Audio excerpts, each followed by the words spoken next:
Finally, Khosi Nation, yo bafethu, we've been waiting for this.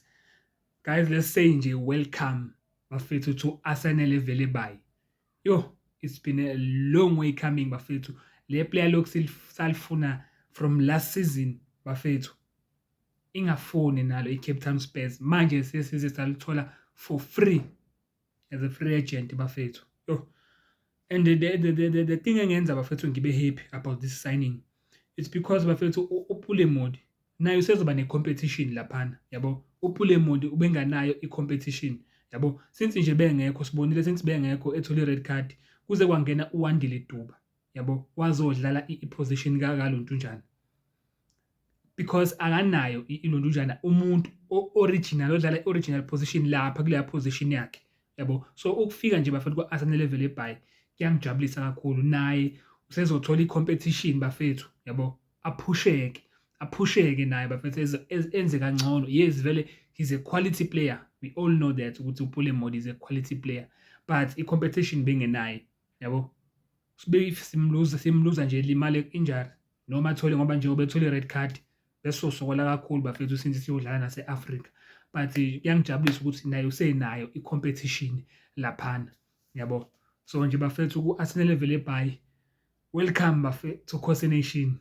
Eish bafethu, it's been a long way, sesilindeke indaba manje kaLuke Batman bafethu. EkaLuke Batman isinqumo asikabuyi yabo, sesizozwa mase kubuya isinqumo sokuthi yena i-case yakhe ithini, but I don't think ukuthi ama-results angaba different yabo.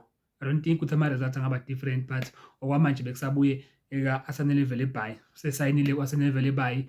I'm not sure about iminyaka i-contract yakhe ukuthi ithini, i-contract yakhe bebengakaku-reveal lokho bafethu. And another thing bafethu, uMarco is back bafethu. UDoctor uthe uMarco use-right yabo, so uMarco is available.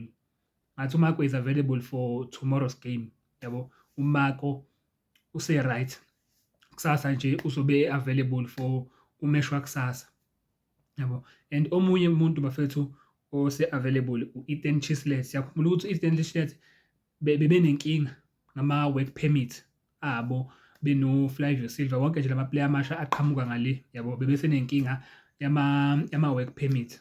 But-ke i-paperwork ka-Ethan Chislett engathi yakhe ilunge kuqala, yena use-right naye, ngazathi uzobe khona bafethu kwi-squad sakusasa for i-selection yakusasa. So ngiyayithanda nje leyo nto bafethu, i-squad depth bafethu, i-squad depth.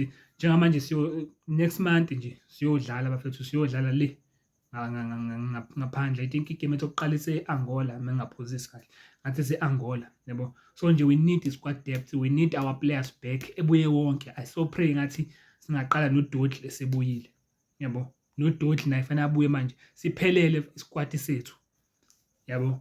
But then ekuhambe kungabi khona kwalabantu bebekhona bebedlala, it shows ukuthi isquad depth sesinaso yabo. So mase bebuye bonke-ke nje bafethu, sazoba mnandi Khosi Nation, sazoba mnandi. Otherwise nje bafethu, le video bekuyokuthi nje welcome bafethu to Arsenal Velebai kwi-Kaizer Chiefs. Simfisela okuhle bafethu, naye asipha ama-results a-positive. Otherwise bafethu ngizonibuyela nezinye, ngibuyela namanye ama-updates. Cela nje ningakhohlwa bafethu ukusubscribe lapho, subscribe bafethu, ipage lenyuke. Otherwise bafethu, ikhosi aliphela umoya.